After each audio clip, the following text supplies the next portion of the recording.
mean, for the health of your business and the sustainability, whether it's word of mouth or not, man, you've got to perform for each and every person. And, you know, going back to your point about word of mouth, you know, Kevin's added 3 therapists to his clinic, all on word of mouth. You know, to further debunk that, I think we all know Cheesecake Factory.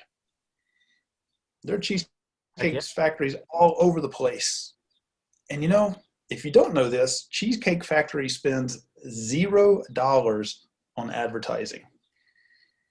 Now, what do they have that gets everybody in there? They've got what we call a talk trigger. They've got that huge menu that is like trying to read Webster's dictionary.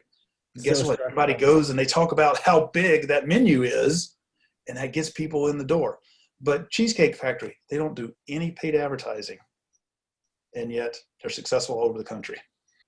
Yeah. So I think probably in closing, I would love to hear what people do. So similar to what, or in addition, I guess, to what Josh asked at the beginning of this podcast, if something resonated with you, please make sure that you share it with your friends. But also, we'd love to hear from you guys. What do you do in your practice to set yourself apart?